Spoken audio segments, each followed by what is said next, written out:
So this week I was just kind of connecting with this song I want to sing to you, and it's called Timing is Everything. It's a country song.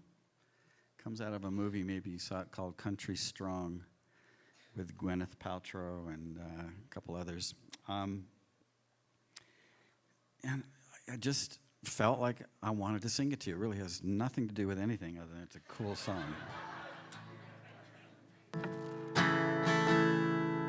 Actually, the message is all about timing. Anybody know this song? Didn't think so. When the stars line up and you catch a break,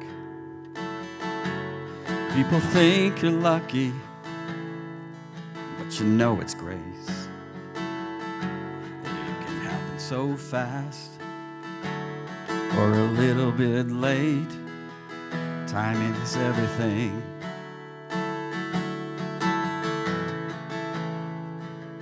You know, I've had close calls when it could have been me. I was young when I learned just how fragile life can be. I lost friends of mine. I guess it wasn't my time. Timing is everything.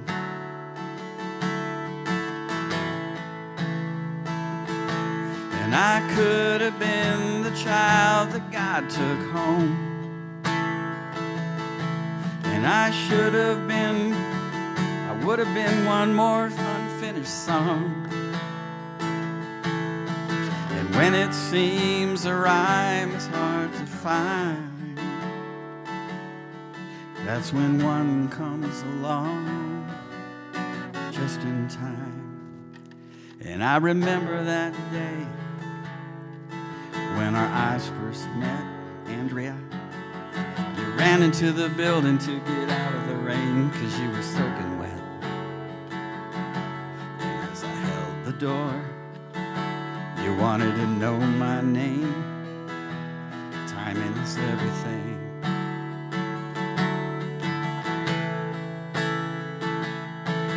I could have been another minute late, and you never would have crossed my path that day.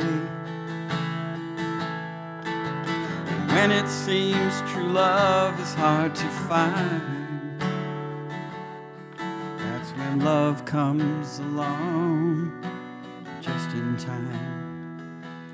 Well, you can call it fate or destiny. Sometimes it really seems like it's a mystery, 'cause you can be hurt by love or healed by the same. Timing is everything.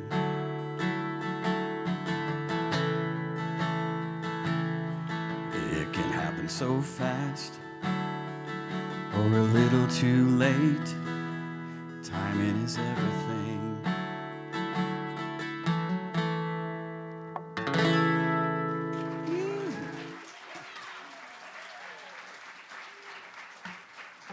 Isn't that a cool song? Okay. I can get away with that stuff here. So, talking about timing is everything. Some people affectionately say that the stupid gene stays with us until we about our mid-20s or so, right? But in my case, the stupid gene was still well and alive with me at the age of 30. And isn't it ironic that it's called the stupid gene? Okay. Anyways, for my 30th birthday party, my lovely, thoughtful wife, Andrea, decided to throw me a surprise birthday party. And so to get me out of the house, she had some of my friends take me out that afternoon to a sports bar to watch a football game. And maybe it was too many beers, but one of my friends let the cat out of the bag that Andrea was throwing me a party. So when we arrived back home, and everyone's facing the door because they saw us pull up, they're facing the door waiting to surprise me as I walked through the door, my stupid gene kicked in. And somehow I thought it'd be a good idea to sneak around the back, turn the tables on everybody, and I snuck through the back door while they're facing the front, and I said, "Surprise!" But then as everybody turned around, that good idea faded instantly as I saw the furious look on Andrea's face. So it's a good thing. I mean, really, shortly after that, I began to follow Rabbi Yeshua, and thankfully, the stupid gene shows up less frequently these days than it did back then. Okay. So today's ancient wisdom phrase, and this is the last in this series. We're going to do this series again with new ancient wisdom phrases, but this is the last one. It's all about timing.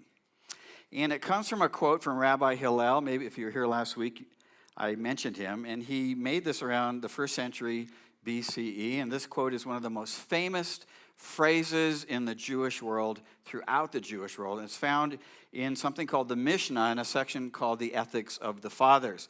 It's an aphorism that comes in 3 stanzas, and here they are. I'll read them to you first in Hebrew. It says, Im eina nili mili, ve kasha'ani le atzmi ma'ani, ve im lo akshav e matai. And in English, it's, if I am not for myself, who will be for me? And when I am only for myself, what am I? And if not now, when? And so the ancient wisdom presents a hierarchy of responsibility, first to ourselves and then to others. It ends with the timing of when these responsibilities need to take place. The biblical source for this quote comes from Leviticus 19:18, which says, "Do not seek revenge or bear a grudge against anyone among your people, but," and here it is, "love your neighbor as yourself. I am the Lord." And the obvious context of this passage is that we should treat others the way that we want others to treat us. James reduces Leviticus 19:18 down to its essence when he says in James 2, if you really keep what he calls the royal law found in scriptures, love your neighbor as yourself, you're doing a good thing, right? In other words, if at a minimum we will treat others the way we want to be treated, then we'll be keeping this royal law found in the Bible. Jesus also has Leviticus 19:18 in view when he says in Matthew 17, in everything, do to others what you would have them do to you, for this sums up the law and the prophets. So understanding what it means to love our neighbors as ourselves is a really big deal. And what an awesome world it would be. Just think about what this world would be like if we all lived in a way that we would treat others the way that we want to be treated. And this principle is what influences Jesus' radical teachings that we should love and not hate our enemies. And it appears that Hillel was behind some of that influence. Jesus would have been only around 6 years old when Hillel died, but according to Edward Visacek in his book, The Midrash Key, which I gave 5 stars behind me, it's a really good read if you want to keep reading about kind of connecting those dots to our Jewish roots. It's a good book to read.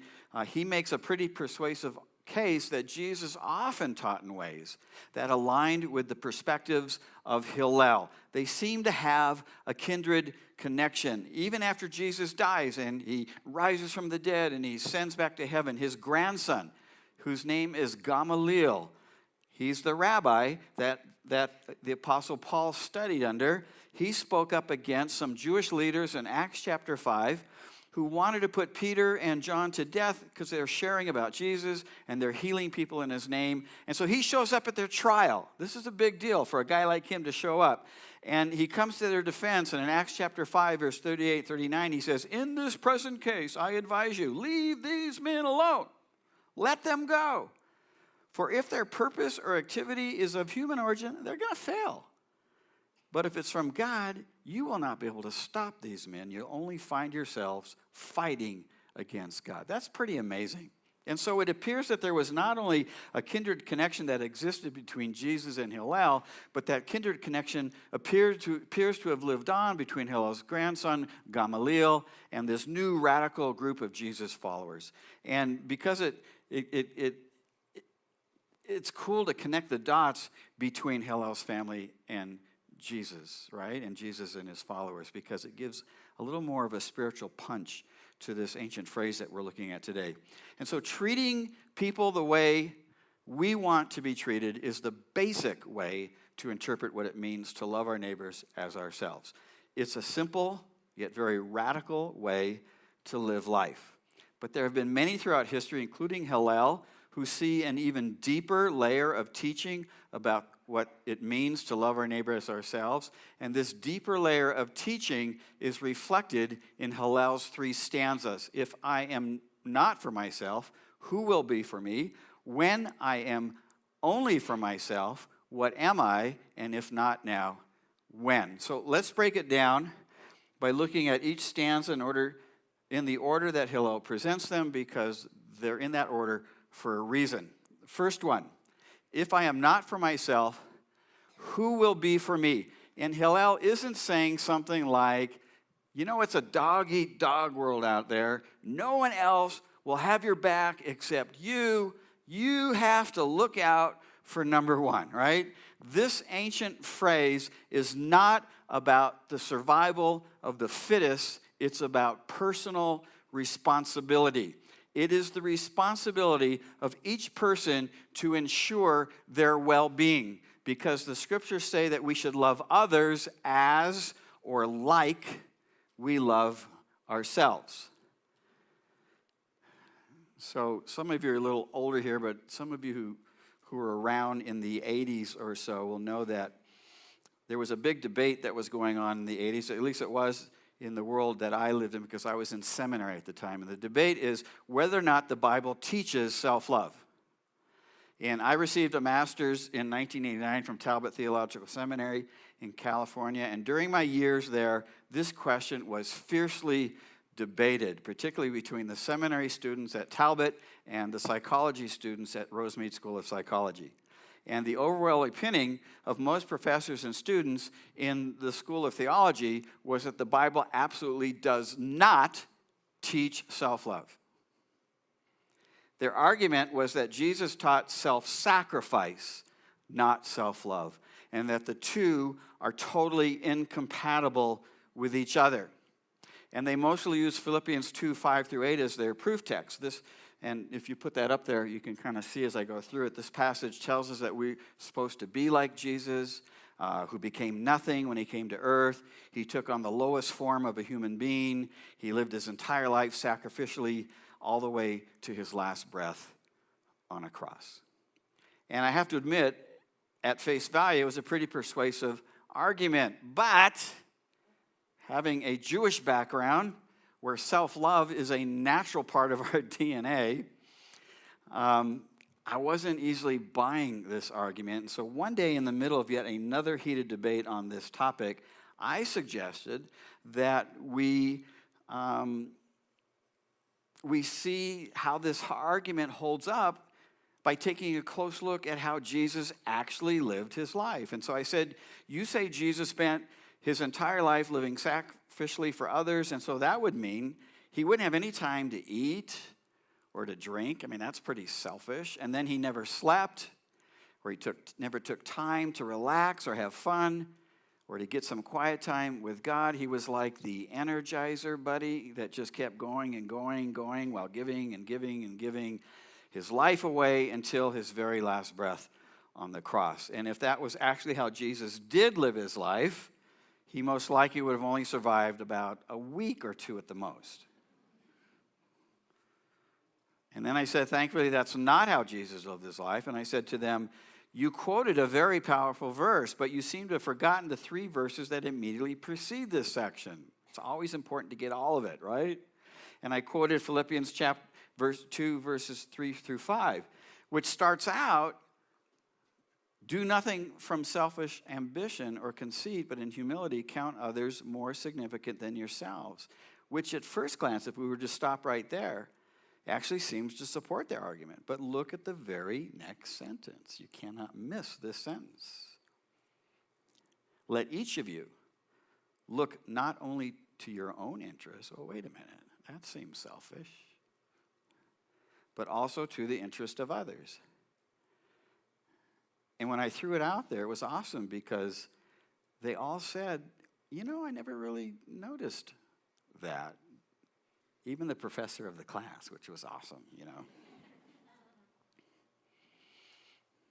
Listen, there is a huge difference between selfishness and self-love.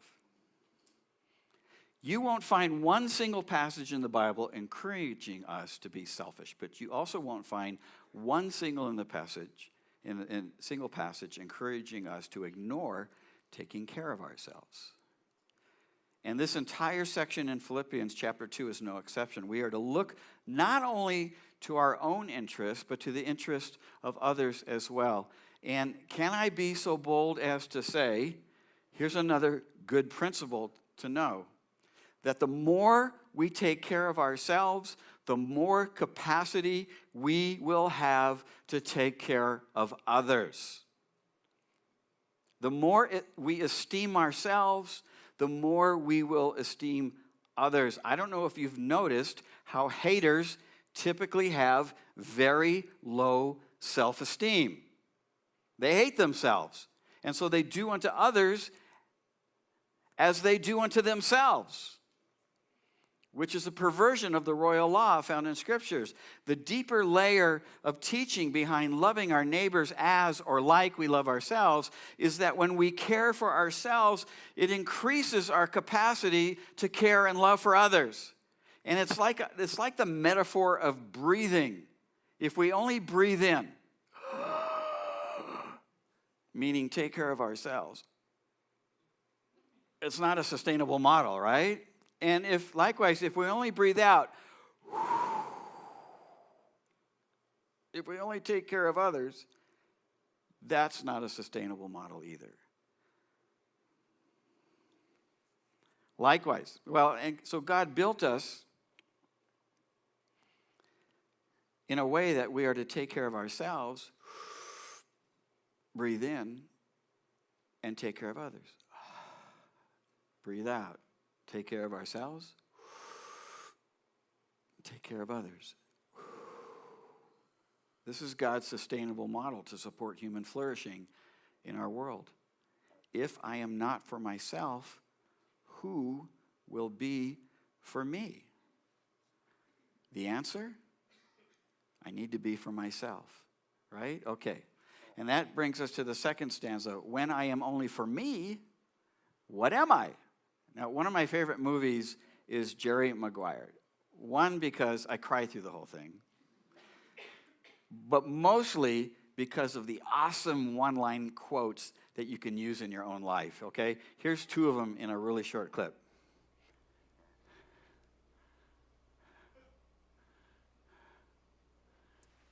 Get it out, Jerry. I love you. You complete me. And I just had... Shut up. Just shut up. You had me at hello. Yes, so, come on, you're all crying now, right? I can't tell you how many times I've hacked that line and said, shut up. You had me at tacos. So. But the line I want to hack today is, you complete me. Because being a complete human being is what this second stanza is all about. Hillel asked the question, when I am only for myself, who am I? And the answer is an incomplete human being. We are only complete when we are for ourselves and for others at the same time. If you're only for yourself, that's incomplete. If you're only for others, that's incomplete. And this symbiotic relationship is vital for each other's well-being. In other words, helping others for their well-being helps us for our well-being. I was at a philanthropy conference in New York City a couple years ago, and I heard this quote from Lily Watson that has really influenced me since then. Here's what she said. Just meditate on this for a second. If you have come to help me, you are wasting your time. So this is from the perspective of somebody who needs help, right? who's a vulnerable person in the world or society. If you've come to help me, you're wasting your time. But if you have come because your liberation is tied up with mine, then let's work together. Isn't that beautiful? How many times have you heard from someone who went to like a third world country to help with some issue like hunger or clean water or human trafficking, and when they return, they say, oh, no, I was the one that was blessed more. I mean, you can't imagine how this has changed my life. This happens almost all the time for people who help other people. We are built to lift each other up. The haves are supposed to lift up the have-nots, and in the process of being lifted up, the have-nots end up lifting up the haves. And for all of us haves here in the Boulder County bubble, the have-nots have something we need, and it's called liberation. What is it that we need to be liberated from? Ourselves. This is why Jesus says in Matthew chapter 16, verse 24, that whoever wants to be my disciple must deny themselves and take up their cross and then follow me. It's like he's saying, if you will only close your Netflix app and get off of your couch and follow me, I'll show you the way that you're really built to live. We'll go to places that you've never dreamed of. We'll do things you never imagined. You'll be changed. Together we'll change the world. And in doing this, you will be liberated from yourself. And this is also why Jesus says in Matthew chapter 6, verse 25 and 27, don't worry about life, what you're going to eat or drink, or about your body, what you'll wear. Is not life more than food and the body more than clothes? Can any of you, by worrying, add a single hour to your life? And then he goes on in this section to talk about how birds of the air don't have Whole Foods Market, yet God feeds them. And then he says the lilies of the field don't have a Nordstrom's rack, but God clothes them better than King Solomon. His argument in this section is that we all have a tendency to worry about our survival. It's just normal to feel that way. And this causes us to live more for ourselves and less for others. And when we take the worrisome path, it often ends up putting us into bondage. Bondage to our work, bondage to debt, bondage to anxiety or depression. Matthew chapter 6 is a lesson on how to be liberated from the pressure trap. And Jesus summarizes this entire section by saying in Matthew 6:33, instead of getting all stressed out about life and survival, which leads to bondage, be liberated by seeking God's kingdom first. And his righteousness and all these things that you're worrying and stressed out about will take care of themselves. Being a part of God's kingdom, bringing God's kingdom on earth as it is in heaven. By helping people find faith in God and by helping vulnerable people in the world is God's path to be liberated from the pressure trap of this world.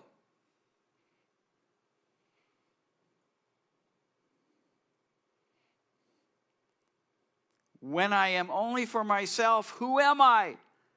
Incomplete. And a symbiotic relation that makes us complete only occurs when we love ourselves and we love others at the same time. Which finally leads us to the third and last stanza in Hillel's quote, if not now, when? Actually, anybody seen this graphic going through the internet? It's at the Mercedes-Benz Stadium. It's in their art section. Anybody see it on Facebook or Instagram?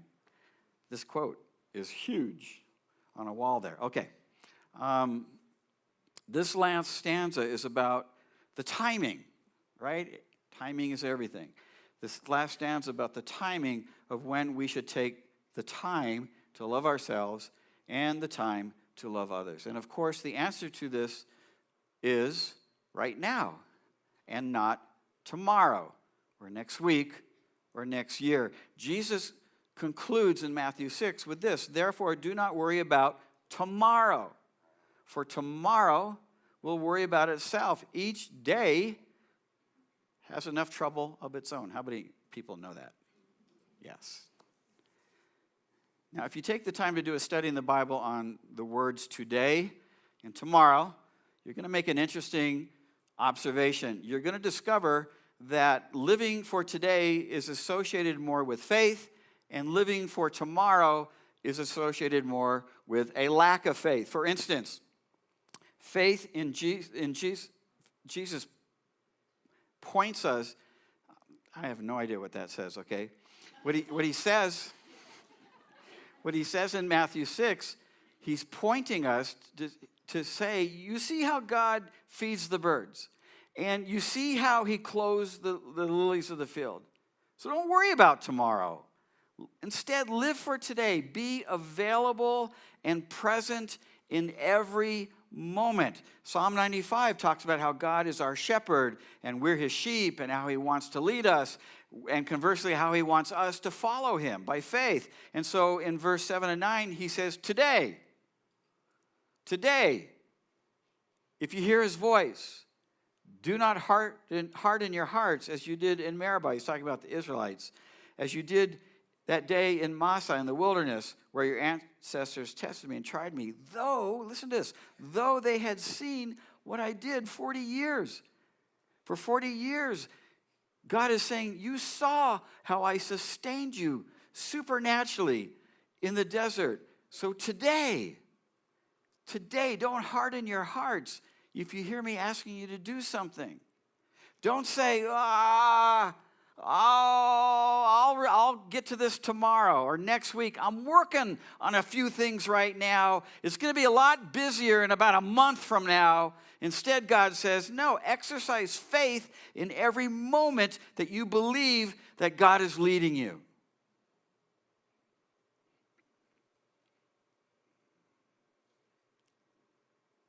It's a really important concept to get, right? All we really have to work with in our life is the present moment. And it's very slippery, isn't it? Like that moment I just mentioned is gone already. Oh, there goes another one. And another one.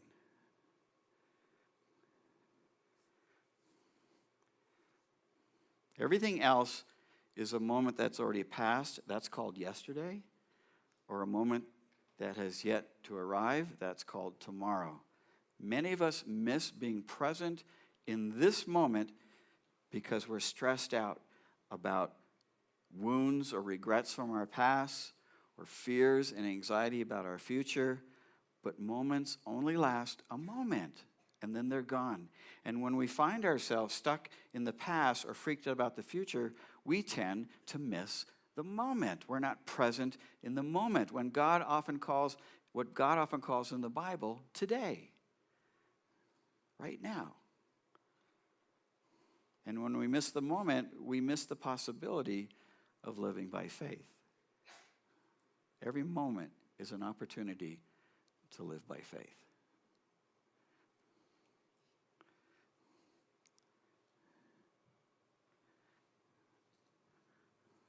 Living by faith only takes place in the moment. And so when we say something like, I'll love myself and I'll love others tomorrow or next week, we miss the blessing that comes from living by faith right now.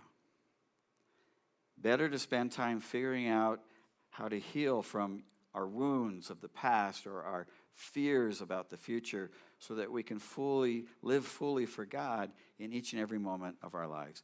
And taking time to heal from our wounds and fears is the best thing that we can do to love ourselves so that we can love others better.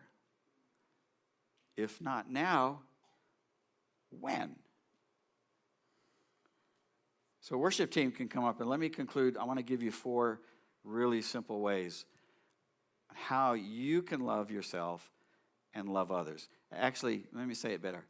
The areas of your life that you can focus on so that you can love yourself and love others better. It really comes from another place where Jesus quotes Leviticus 19:18, love your neighbor as yourself. It's a situation where Jesus is asked by a teacher of the law. He asked Jesus, what do you think is the greatest commandment? And of course, Jesus can't boil it all down. Can you put that verse up there? Mark chapter 12. Jesus can't boil it down to just one. He says the first one, the most important one, is Hear, O Israel. This is called the Shema, right? Hear, O Israel. The Lord, our God, is one God. Shema Israel Adonai Eloheinu Adonai Echad. Hear, O Israel. The Lord, our God, is one God. And it goes on to say that you should love the Lord your God with all of your heart, with all of your soul, with all of your mind, with all of your strength. And then Jesus talks about this second commandment, to love your neighbor as yourself. No greater commandment than these, he says. But look at these 4 areas that we are to love God. With our heart, with our soul, with our mind, and all of our strength. And get to the next slide. So the heart is the seat of our emotions. It's also, so our emotions would include things like our mental and emotional well-being. And so sometimes we have to focus on that. The soul is our spiritual self. And so that would include things like what we do here when you study the Word, when you're praying, when you're letting the Holy Spirit speak into your life. You're nurturing your spiritual side of you, right? The mind is the intellectual. We are made to continually learn. Sometimes that gets a negative spin within Christianity. You should be always stretching your mind, stretching yourself, growing, looking at all kinds of different viewpoints of things, because that's the best way to live your life. And then finally is the strength. And that has to do with the physical or the body. That would be eating well and exercising, dealing with health issues. This is how we're supposed to love God. How much more should we flip this around and say, this is how we love ourselves, and this is how we love others in all 4 of those areas. And making an assessment, which one needs the most attention right now? They all need attention your whole life.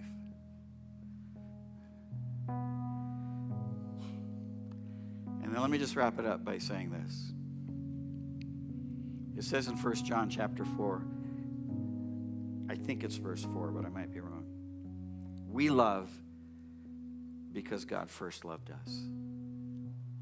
None of what I just said today works until you take that pill of we love because God first loved us and take it and let it permeate every cell in your body.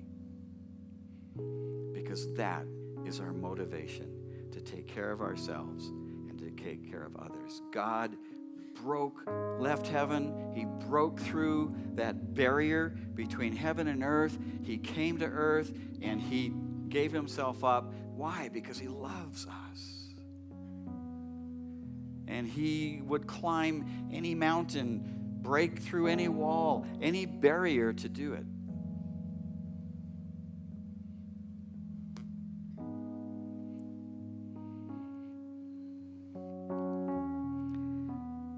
And everything I said today will fall flat if you don't start with first love. So, Lord, help us, first and foremost, to understand how much you love us. So crazy in love with us. A reckless kind of love that just lets nothing get in the way of you pursuing us. And when we have that, Lord, continually show us how we can love ourselves and love others, that we might be complete human beings. And I pray this in Jesus' name. Amen. So after first service, a guy came down. His name is Tommy, and his family's been here only for a couple months or so. He's a biology teacher at Fairview. And he said, I learned all this from science. And I said, yeah? He says, yeah, our bodies are built in such a way that our cells have to cooperate. That's how bodies function the best. He says, cancer cells don't cooperate with other cells. I said, so they're selfish? Okay. I think I made his day. I don't know. Like no one's ever said that before. But it's a great analogy. It's death. Cancer brings death into our bodies because they will not cooperate together, and we're built. We are the cells of the body of Christ, and we are meant to cooperate with each other as we go out into the world to love on the world. But it starts here. I thought it was a great analogy. So God bless you. We'll see you next week.